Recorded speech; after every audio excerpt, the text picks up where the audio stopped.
The bitter wind howled across Titan 7's surface, scraping ice crystals against the reinforced polymer dome of Research Station Omega. Inside, Dr. Mira Salen pressed her palm against the observation window, feeling the vibration of the storm through the triple-layered glass.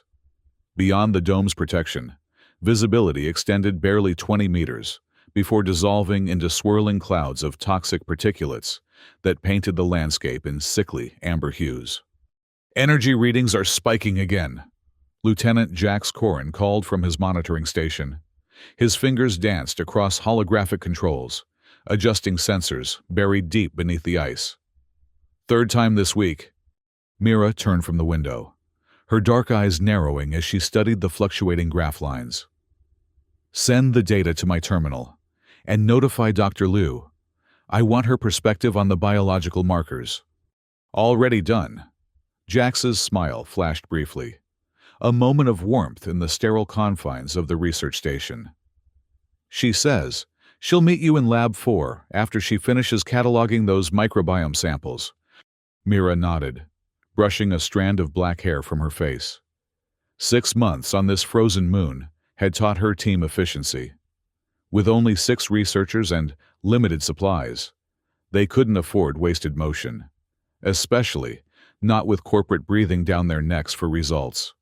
As if summoned by her thoughts, the communication terminal chimed. The Nexus Corporation logo pulsed on the screen, followed by the stern face of Regional Director Vaughn. "Dr. Salen," he began without preamble, "I've reviewed your latest progress report." "And?"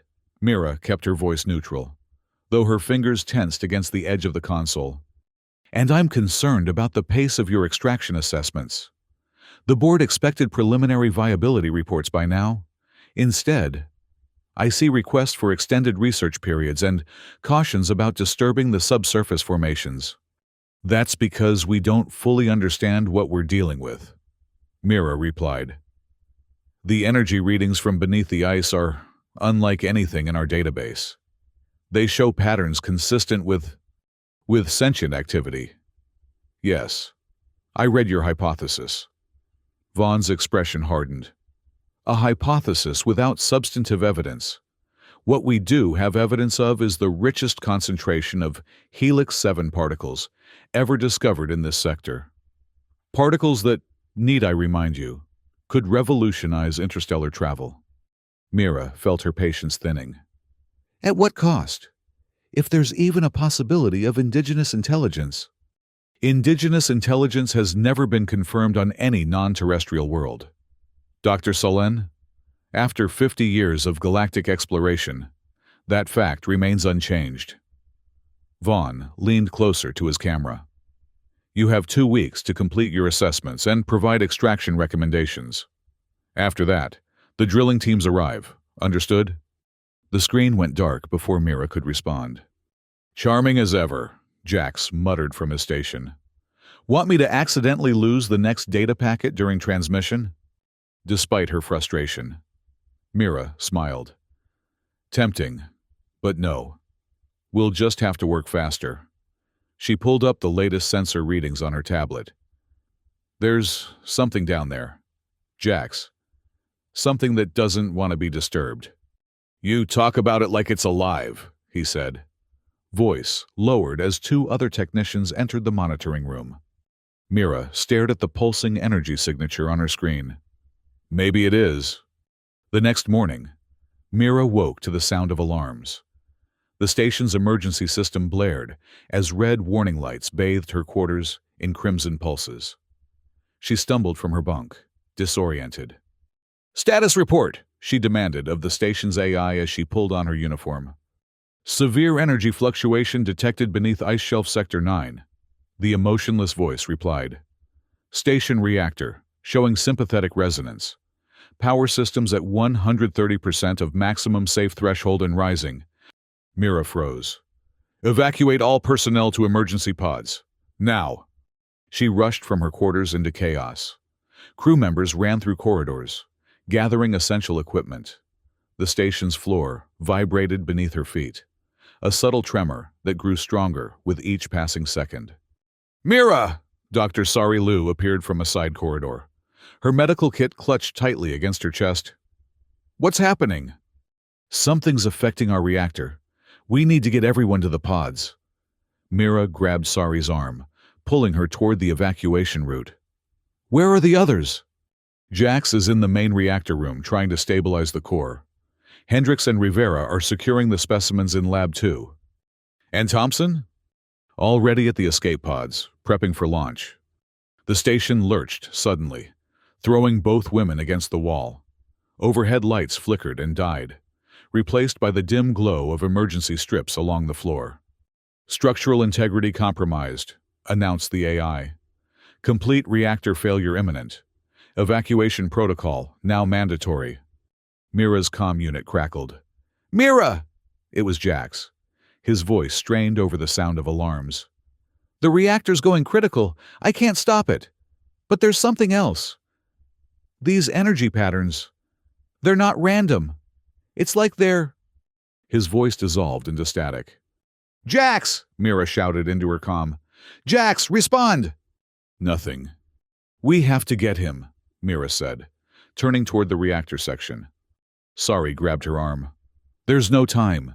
If the reactor blows—" The station rocked violently again. A support beam crashed down meters away, blocking the corridor ahead. "Warning! Catastrophic reactor breach in 60 seconds," the AI intoned. Sari pulled at Mira. "We have to go now!" Torn between saving her friend and the rest of her team, Mira made the agonizing choice. "Lab 4, she said suddenly. "The isolation pod. It's the closest and has independent life support. That's designed for specimen containment, not human survival. It's reinforced to withstand pressure extremes. It's our only chance." They sprinted through corridors now filling with steam from ruptured thermal conduits. Lab 4's door was sealed, an automated response to the emergency. Mira's fingers flew across the security pad, overriding safety protocols. "Reactor critical, detonation imminent," the AI announced with eerie calm. The lab door slid open. Mira pushed Sari inside first, then lunged for the cylindrical isolation pod in the center of the room. Its transparent walls gleamed under emergency lighting. "Get in!" Mira shouted, activating the pod systems. As Sari scrambled toward the pod, the floor beneath them heaved. A blinding flash filled the lab, followed by a thunderous roar that drowned all other sound. Mira felt herself thrown forward. Her head struck something hard. Then darkness. Consciousness returned in fragments. Pain. Cold. The taste of blood.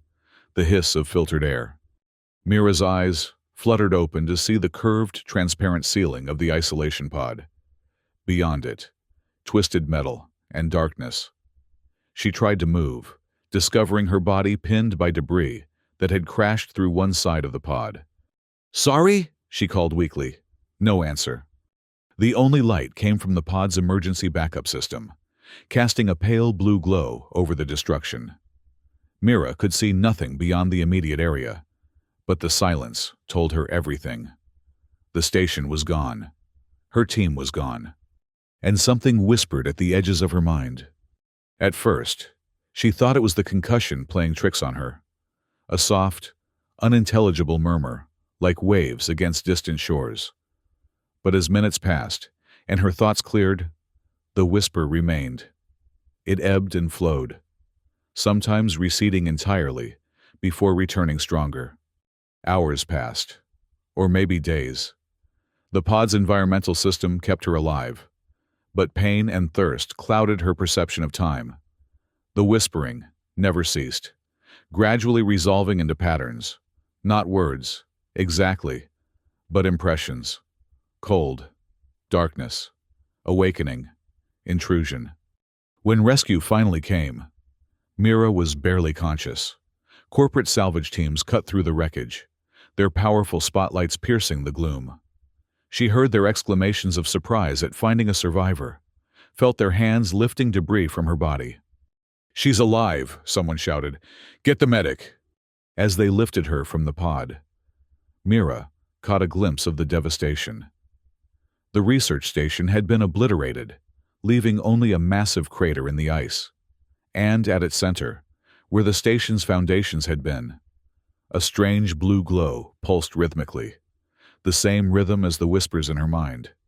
"Wait," she tried to say as they carried her toward their ship. "There's something down there." But the medics assumed she was delirious. They strapped her to a gurney, injected stabilizers into her bloodstream, and rushed her aboard the corporate rescue vessel. As the ship lifted off, leaving Titan VII's surface behind, Mira felt the whispers grow distant, but not silent. Whatever had awakened beneath the ice had followed her into the stars. The medical bay of the corporate vessel Vanguard hummed with quiet efficiency. Mira lay on a diagnostic bed, surrounded by monitoring equipment that tracked her vital signs. Through the sedative haze, she heard voices discussing her condition. "Physically, she's recovering remarkably well," said a female voice she didn't recognize. 3 broken ribs, concussion, lacerations, and moderate radiation exposure, all responding to treatment. And mentally, this voice was male, authoritative. "That's less clear. Her brain scans show unusual activity in the temporal lobe.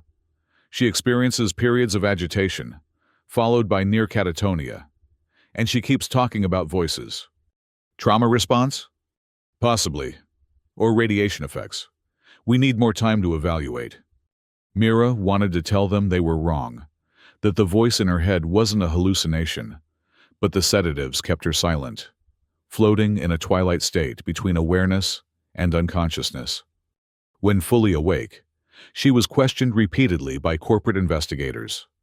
The same questions, over and over. What happened to the reactor? Did she notice anything unusual before the explosion? Why was she the only survivor? She told them about the energy spikes, about Jax's final words regarding patterns in the fluctuations. She did not tell them about the whispers that continued to haunt her consciousness. On the 4th day, Admiral Tarek arrived. He entered her medical room without knocking, a tall figure in the crisp black uniform of the corporate defense fleet. His gray eyes assessed her clinically. "Dr. Salen," he said, taking the seat beside her bed. "I'm told you're recovering well." Mira pushed herself upright, wincing at the pain in her ribs.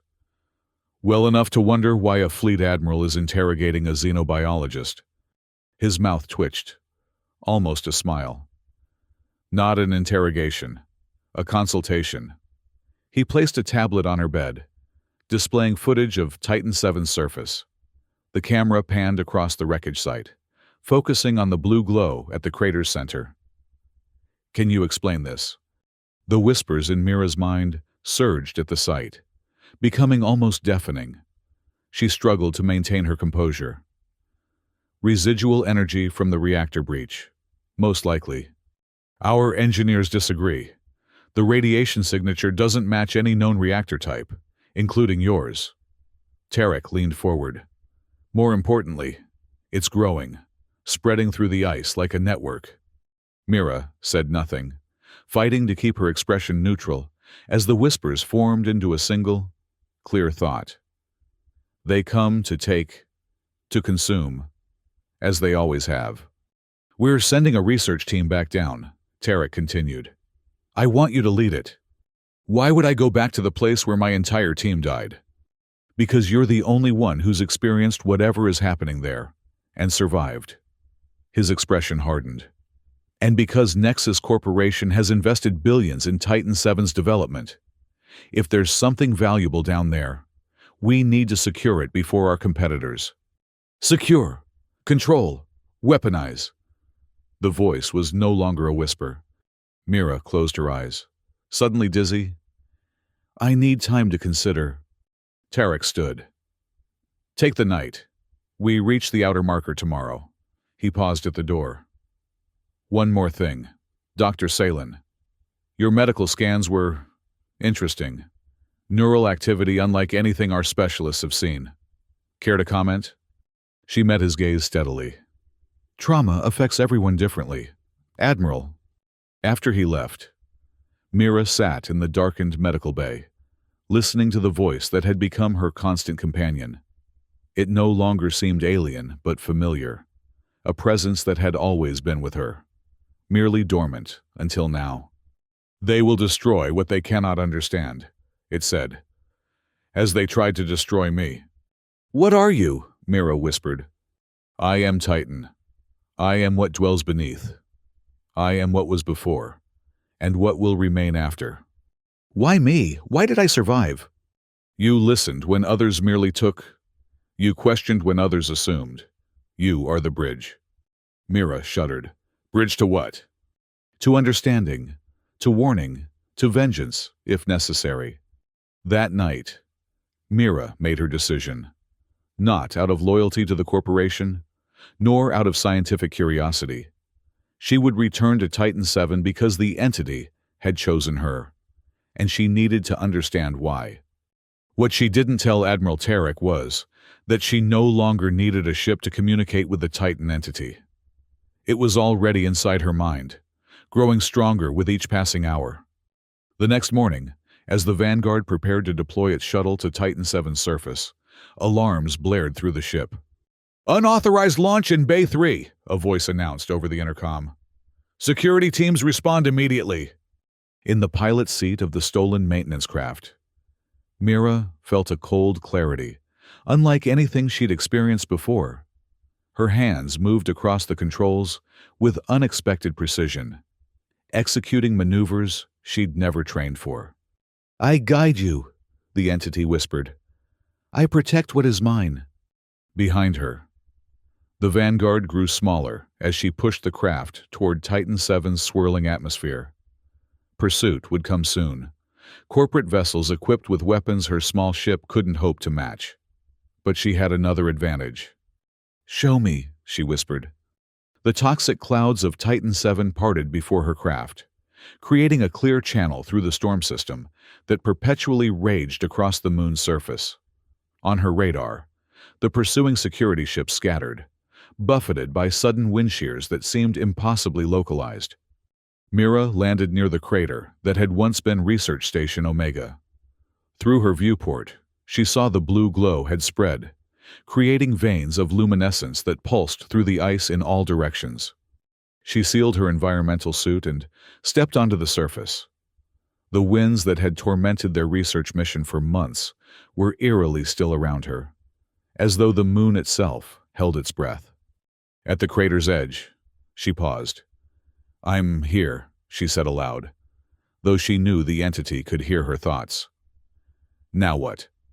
"Now we show them truth." The ice beneath her feet trembled.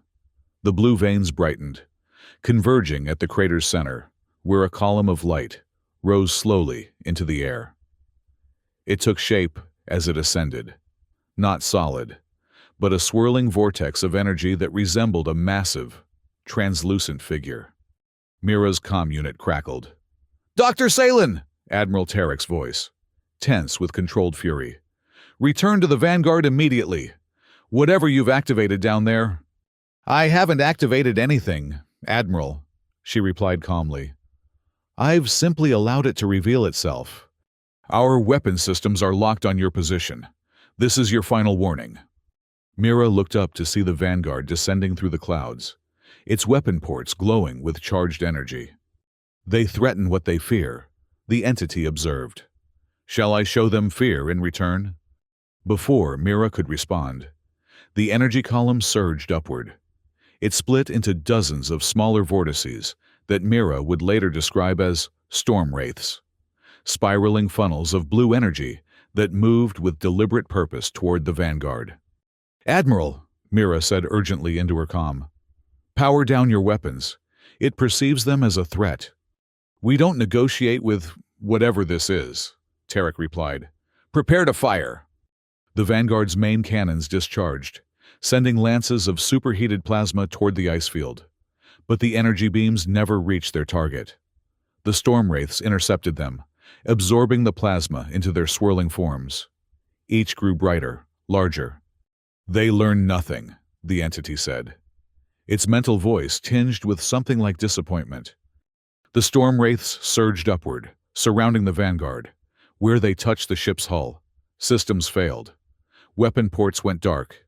Engines sputtered and died. "What's happening?" Tarek demanded, his voice now edged with the first traces of fear. "Our systems are shutting down."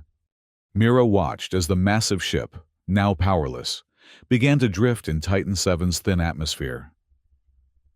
"It's disabling your ability to cause harm," she explained. "Not destroying, just neutralizing." "What have you done, Salin? What is this thing?" "I don't fully understand yet. But I know it's been here far longer than humans have explored this system. And it wants to communicate." There was a long pause before Tarek responded. "How?" "Through me," Mira said simply. The storm wraiths continued to circle the Vanguard, holding it in place while allowing its life support systems to function. On the surface below, the main energy column beckoned to Mira. "Come," it urged. "Center, connection." She walked toward it, each step bringing clearer understanding. The entity existed as a vast network throughout Titan VII's subsurface. Not a single being, but a collective consciousness that had evolved in isolation for millennia. The energy it generated had drawn human interest, but its true nature remained beyond their comprehension. Until now, until Mira. As she reached the column, images flooded her mind. Civilizations rising and falling across the galaxy, resources stripped from world after world, species extinguished through greed, or fear, or simple indifference. And through it all, entities like the one on Titan VII watching, waiting, occasionally intervening when balance required it. "You're not just on this moon," Mira realized aloud. "You're connected to others like you. We are many, yet one, guardians of balance, watchers at the threshold. And you want me to, what, be your ambassador? You will be the bridge, the voice that speaks when silence is no longer possible, the warning before consequence." Mira looked up at the immobilized Vanguard, then back to the pulsing column of light. She understood her role now, not victim nor survivor, but mediator between two forces that could destroy each other, and much more in the process. She activated her comm unit. "Admiral Tarek, I'm prepared to negotiate terms for your ship's release." "We don't bargain with terrorists, Dr. Salin." "This isn't terrorism. It's first contact." Mira's voice strengthened. "And you should be very grateful that it chose a human intermediary, instead of simply eliminating the threat you posed." After a tense silence, Tarek asked, "What terms?" "Titan VII becomes a protected research zone. No mining, no resource extraction. A neutral scientific outpost with representatives from all major galactic powers, not just corporate interests. The board will never... The board doesn't understand what they're dealing with." Mira gestured toward the storm wraiths, knowing Tarek could see her through the ship's external cameras. "These manifestations have disabled a corporate defense fleet cruiser without firing a single shot. Imagine what they could do to mining operations, or civilian transports, or populated worlds." She let the implication hang in the cold air between them. Finally, Tarek responded, "I'll need to consult with regional command." "Of course. In the meantime, I'll ask our new friends to restore partial power to your communication systems." Mira glanced at the energy column. "As a gesture of good faith." Within moments, the Vanguard's emergency lights flickered on. Mira felt the entity's amusement at Tarek's surprise. "They believe themselves masters of energy," it commented, "yet understand so little of its true nature." 3 days later, a tentative agreement was reached. The Vanguard would be allowed to depart with its crew intact. In exchange, corporate defense fleet vessels would withdraw from Titan VII's orbit, to be replaced by a joint scientific mission authorized by the Galactic Research Council. As the Vanguard prepared to leave, Admiral Tarek requested a final meeting with Mira. They stood on the ice field, environmental suits protecting them from the toxic atmosphere that had returned once the entity withdrew its influence over the local weather. "You realize you've been changed by this thing," Tarek said without preamble. "Our medical scans before you escaped showed progressive alterations to your neural pathways. Mira nodded. I'm aware. Then you understand why many will see you as compromised, a security risk, or as the only person who can communicate with a power we barely comprehend. She held his gaze through their helmet visors. Your choice, Admiral, ally or enemy. Tarek studied her for a long moment. The corporate board has designated you chief liaison to the Titan 7 research initiative. I've been assigned as military attaché. His expression remained neutral. Some viewed it as a demotion. I consider it an opportunity to ensure humanity's interests are protected. A watchdog, then, if necessary. He gestured toward the crater, where the energy column had receded back into the ice, leaving only a network of dimly glowing veins. Can you control it? Mira laughed softly. About as well as you can control a hurricane, but I can communicate with it, understand its intentions, sometimes influence its decisions. And if its decisions run counter to human survival, then I'll do what any good mediator does, find common ground. She turned to face the vast ice field stretching to the horizon. This entity has existed for millennia. Admiral, it's watched civilizations rise and fall. If it wanted humanity eliminated, we wouldn't be having this conversation. That's not as reassuring as you might think, Dr. Salen.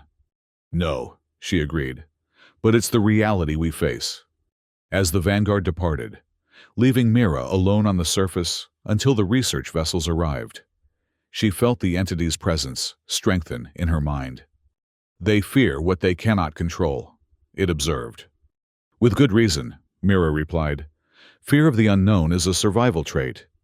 Yet you do not fear me. I respect you. There's a difference. She began walking toward the small shelter that had been deployed for her temporary use. And I hope to learn from you. As I from you. It has been millennia since we communicated directly with your kind. Mira paused. You've encountered humans before? Not humans, specifically, but intelligent, curious species who reached beyond their worlds. Some listened, some took, some destroyed. And what category do we fall into? The entity's response felt like a ripple of amusement. That remains to be determined. You are young, as species go, impulsive, short-sighted, yet occasionally surprising. Over the following weeks, as the research vessels arrived and a temporary base was established, Mira served as intermediary between the scientists and the Titan entity. She translated its complex energy patterns into concepts humans could understand, and conveyed human questions back through her mental link. The entity revealed itself gradually, an ancient consciousness that had evolved alongside the formation of Titan 7 itself. Its physical form existed as a network of energy conduits throughout the moon's ice sheet, drawing power from the intense electromagnetic fields generated by the gas giant that Titan 7 orbited. It spoke of other entities like itself, scattered across the galaxy on worlds where conditions allowed their unique form of energy-based consciousness to evolve. Some remained dormant. Others had been destroyed by species that feared or coveted their power. A few had formed symbiotic relationships with their world's native life forms. Why did you choose me? Mira asked one night, as she sat alone in her quarters at the new research station. Out of everyone on our team? You questioned your superior's directive to extract without understanding. You sensed my presence before the others. Dr. Liu questioned too. Jax was the first to notice the energy patterns. But you combined curiosity with caution, respect with resolve. The others might have served, but you resonated. The entity didn't speak of her colleagues' deaths directly, but Mira sensed its regret. The reactor overload had been an unintended consequence of its attempt to communicate, a miscalculation of how its energy field would interact with human technology. As months passed, the research station grew. Scientists from various galactic institutions arrived, eager to study both the Titan entity and Mira herself. Some viewed her with suspicion, others with envy. A few sought to replicate her connection with the entity through technological means, all without success. Admiral Tarek remained a constant presence, watching from the sidelines as knowledge was gathered and shared. Though officially supportive of the research initiative, his true allegiance to corporate interests was never in doubt. "They're growing impatient," he told Mira during one of their regular meetings. The board expected practical applications by now: energy generation, propulsion advances, weapons capabilities. "The entity isn't a technology to be exploited," Mira replied. "It's a sentient being with its own agenda. An agenda it's been remarkably vague about." Tarek leaned against the observation window, looking out at the ice field where blue energy pulses occasionally flickered beneath the surface. 6 months of cultural exchange. And what have we gained? Scientific curiosity doesn't fund research stations. Dr. Salin. Then perhaps it's time to redefine our objectives. Mira activated a holographic display showing energy distribution patterns across Titan VII's surface. "The entity has been teaching me about energy manipulation at a quantum level, principles that could revolutionize how we generate and transmit power."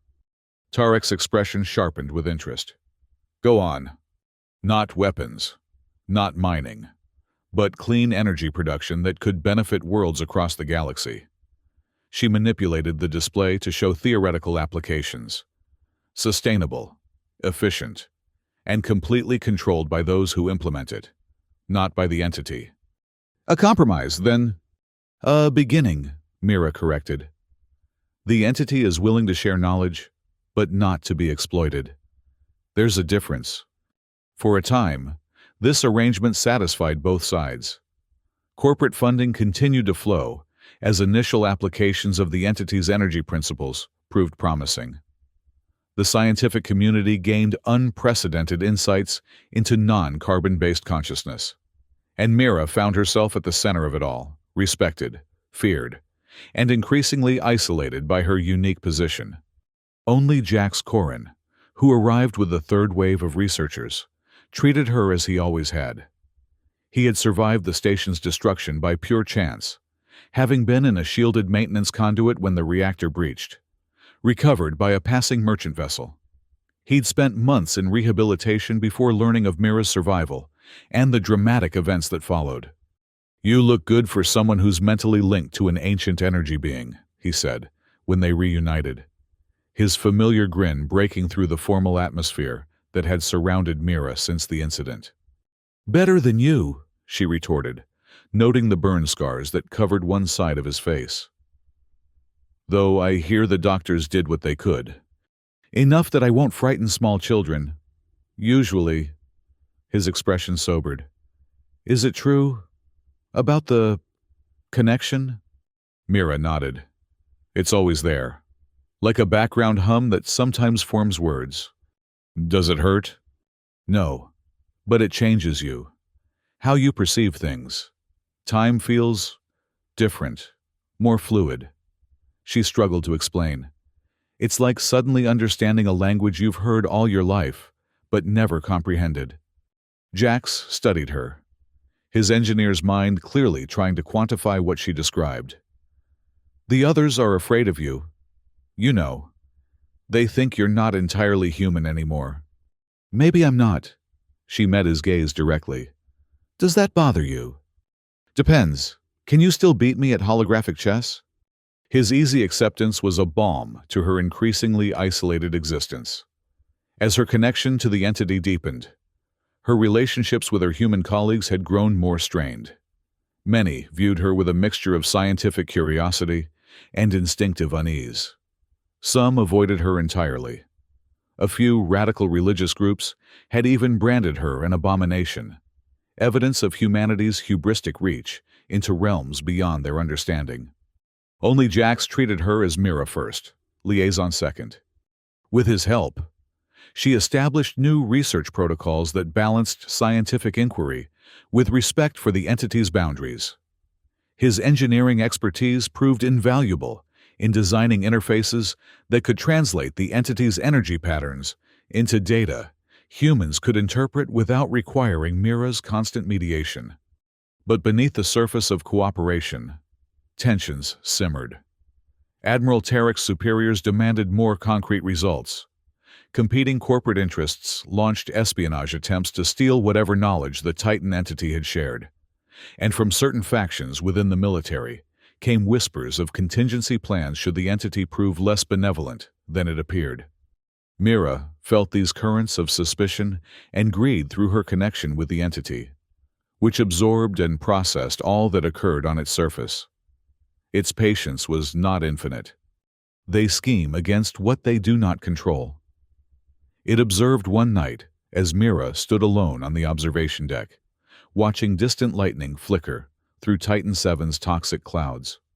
"Some do," she acknowledged. "Not all. Enough. Always enough to tip the balance toward destruction. Give them time. They're learning. Time is precisely what concerns me." The entity's mental voice seemed troubled. "I sense preparations, movements in orbit, weapons that sleep until awakened." Mira frowned. "Tarek assured me all military vessels had withdrawn, except for the research station's security detail. He speaks what he believes. Others speak differently among themselves." The next morning, Mira confronted Admiral Tarek in his office. "There are stealth platforms in orbit, armed with plasma cannons capable of penetrating Titan VII's surface by several kilometers." She placed a datapad on his desk, showing energy signatures the entity had detected. "Care to explain?" Tarek's expression remained impassive, but his eyes registered surprise. "That information is classified beyond your clearance level, Dr. Salen." "So you don't deny their existence?" "I neither confirm nor deny. But I will say that prudent security measures are standard procedure for any first contact scenario." "This isn't first contact anymore. It's an established research partnership." Tarek leaned forward. "A partnership that has yielded remarkably one-sided benefits. The entity learns everything about us, our technology, our biology, our social structures. Meanwhile, we receive cryptic energy principles that may or may not have practical applications decades from now. Scientific progress isn't measured in quarterly profits. No, but planetary security is measured in concrete capabilities." He stood, circling his desk to face her directly. "The corporate defense fleet has a responsibility to protect human interests across colonized space. That includes preparing for worst-case scenarios." "Such as?" "Such as an entity with demonstrable power to disable our most advanced vessels, suddenly deciding humans are a threat to be eliminated." His voice hardened. "Or its human liaison becoming so thoroughly corrupted that she no longer represents our species' interests." Mira felt cold anger rise within her, intermingled with the entity's own growing concern. "Is that what you think has happened to me? I think the changes to your neural structure are well documented and progressive. I think your behavior has become increasingly aligned with the entity's perspective, rather than humanity's needs." He gestured toward the datapad. "And I think the fact that you're confronting me with classified military intelligence provided by an alien consciousness rather proves my point." Before Mira could respond, alarms blared throughout the station. The intercom system activated with an automated message. "Attention all personnel. Unknown energy surge detected. Protocol 7 now in effect. Proceed to designated secure areas immediately." Tarek's comm unit chimed. He answered, listening intently before his expression darkened. "Lock it down," he ordered. "Full containment procedures, and get me a direct line to Fleet Command."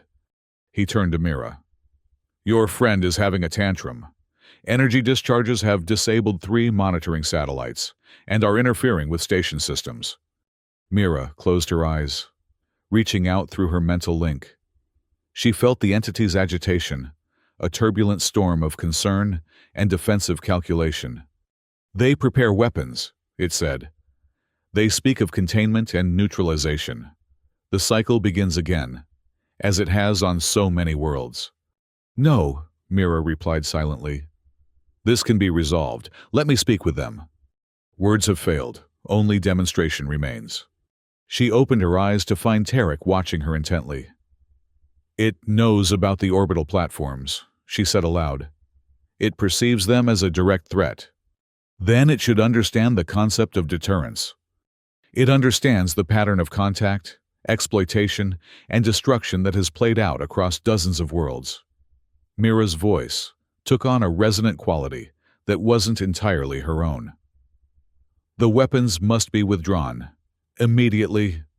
Tarek's hand moved subtly toward the sidearm, holstered at his hip. Are you speaking for yourself, Dr. Salen? Or has the entity finally dispensed with pretense and taken control? We speak together, Mira replied, the dual nature of her consciousness now fully apparent. One final warning. Withdraw the weapons, or they will be neutralized. That sounds remarkably like a threat. It is a promise. On the station's monitors, they could see the ice field outside, beginning to glow with intensifying blue light. Energy readings spiked beyond measurable parameters. Communications from the research teams in outlying sectors reported vortices forming across Titan VII's surface, dozens of storm wraiths rising into the toxic atmosphere. Tarek's comm unit buzzed urgently. He answered, listening as his expression grew increasingly grim. Understood. Prepare for emergency protocols. He looked at Mira.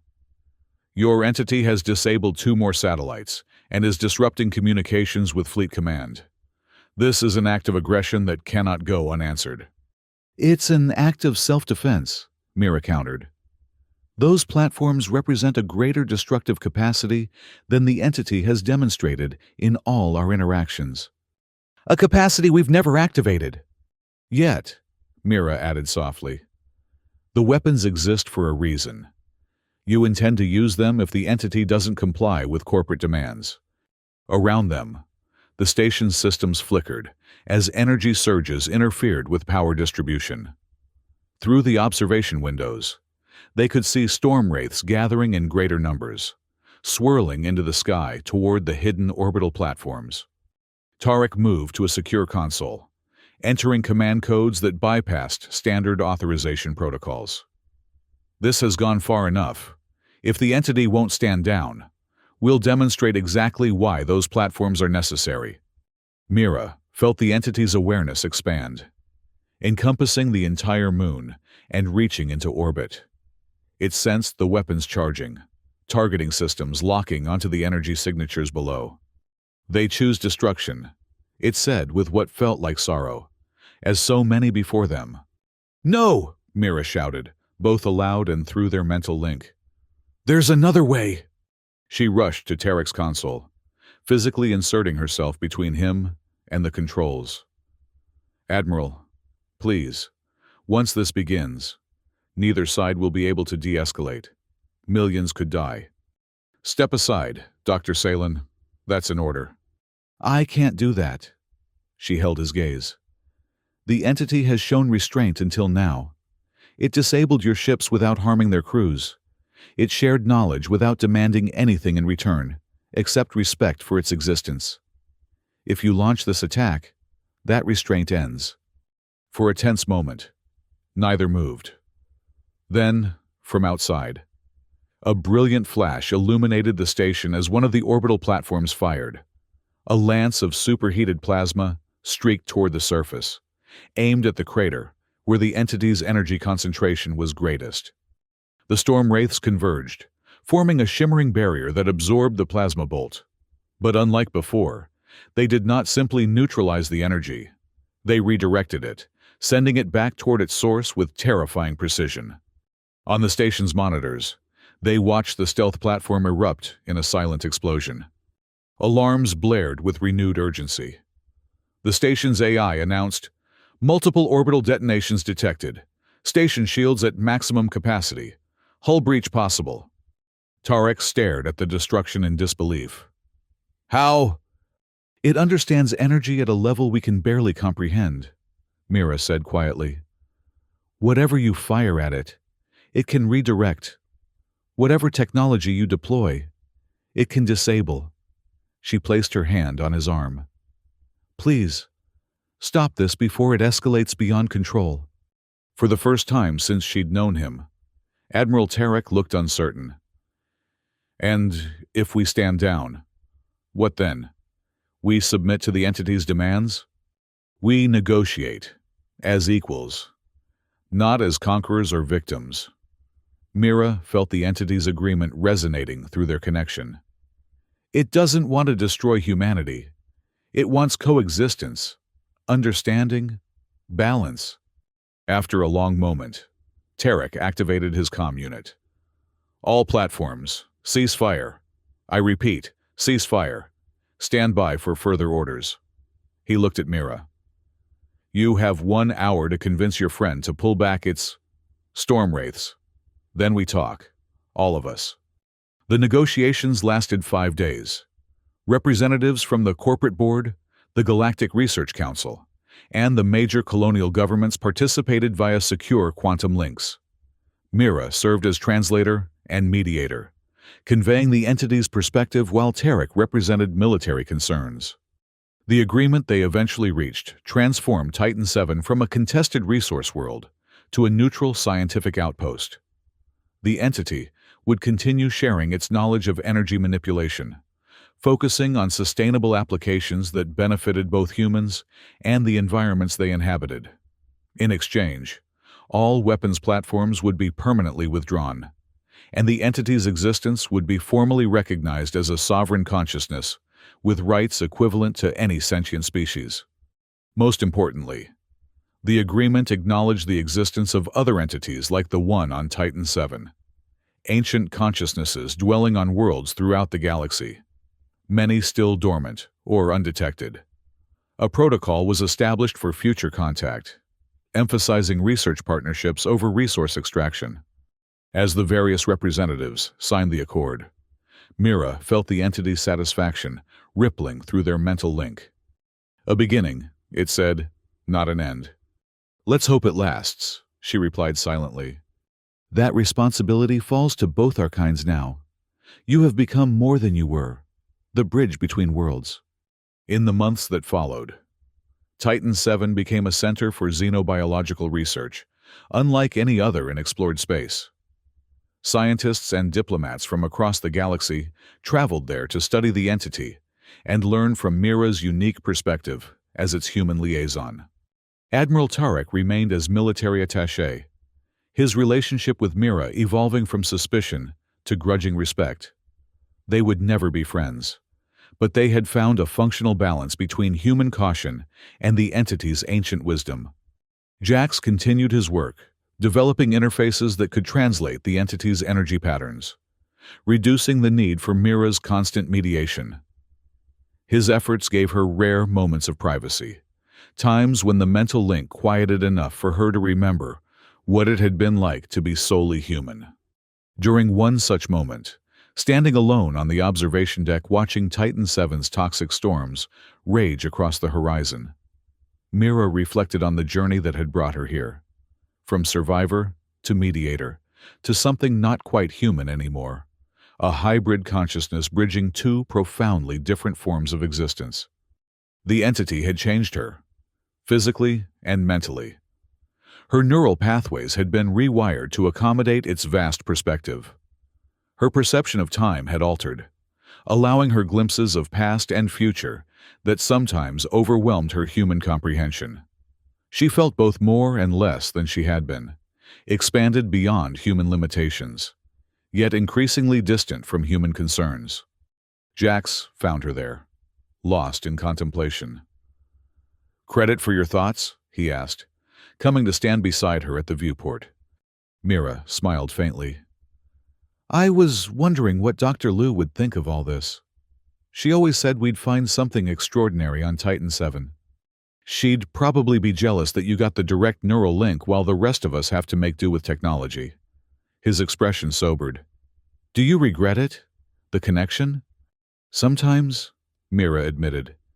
"It's isolating. Even when I'm surrounded by people, I'm apart, different." "The price of being a pioneer, I suppose." "More like the price of survival." She turned to face him. "I didn't ask for this, Jax, I was just trying to stay alive when the station exploded. And instead, you became the ambassador to an ancient consciousness that nearly started an interspecies war. He grinned. Could have been worse. Despite herself, Mira laughed. It felt good, human and uncomplicated. I suppose it could have. For what it's worth, Jax added more seriously. What you've accomplished here is changing everything. The protocols you established for Titan 7 are being implemented on 3 other worlds, where similar energy signatures have been detected. Corporate mining operations are being reassessed across the frontier. People are starting to understand that not everything in the galaxy exists for human exploitation. And all it took was nearly destroying a fleet cruiser. Sometimes the best lessons are the ones that leave a mark. He gestured toward his scarred face. Trust me on that. Their conversation was interrupted by an urgent message from the station's command center. Dr. Solin, please report immediately. We're receiving unusual energy readings from Sector 12. Mira exchanged a glance with Jax. The entity didn't mention any planned demonstrations today. Maybe it wanted to surprise you, he suggested, only half joking. When they reached the command center, they found a team of scientists clustered around monitoring equipment, expressions ranging from excitement to concern. Admiral Tarek stood slightly apart, arms crossed as he studied the data feeds. What's happening? Mira asked. A senior researcher turned to her. We detected an energy surge unlike anything we've recorded before. It's not originating from Titan 7, but rather responding to something. Mira closed her eyes, reaching out through her mental link. The entity's consciousness seemed distant, focused elsewhere. What is it? She asked silently. What's happening? When the response came, it carried a mixture of anticipation and ancient memory. Others awaken. The signal spreads. The network strengthens. Mira's eyes snapped open. It's communicating with other entities, on other worlds. Admiral Tarek stepped forward, his expression carefully neutral. Is this a cause for concern? Not concern, Mira replied slowly, understanding blooming within her as the entity shared its perspective. Recognition. For millennia, these consciousnesses have existed in isolation, dormant or solitary. Our contact with Titan 7's entity has triggered awareness, connection. A network, Jack said, grasping the implications immediately. They're forming a communication network across multiple systems. Tarek's hand twitched instinctively toward his sidearm. And this network's purpose? To share knowledge. To prepare. Mira met his gaze steadily. Humanity is expanding across the galaxy faster than any species they've encountered before. They need to understand whether we represent threat or opportunity. Based on our actions here, Jax added. Precisely. Mira turned to the assembled scientists. Our work has just become much more significant. How we proceed with Titan 7's entity will establish the pattern for all future interactions between our species and theirs. As the implications rippled through the command center, Mira felt the weight of her unique position with new clarity. She was more than survivor, more than liaison. She had become the fulcrum upon which balanced 2 vastly different forms of consciousness, one young, ambitious, and expanding rapidly across the stars, the other ancient, patient, and potentially more powerful than humanity could comprehend. The responsibility was enormous, the potential for both discovery and disaster equally vast, and she alone stood at the intersection, irrevocably changed by forces beyond human understanding, yet still human enough to bridge the divide. As she gazed out at Titan 7's storm-racked surface, where blue energy patterns pulsed beneath the ice in communication with distant kin, Mira Sullen accepted her role not as burden, but as privilege. The only survivor had become the first connector, guardian not just of humanity's interests, but of a delicate balance that would shape galactic civilization for generations to come. The storms of Titan 7 raged on, But within their chaos lay a pattern. Within their destruction, the seeds of creation, and within Mira herself. The dual perspectives needed to guide both species toward a future neither could fully envision alone. "We begin," the entity whispered in her mind. "Yes," Mira replied, both aloud and through their connection. "We begin."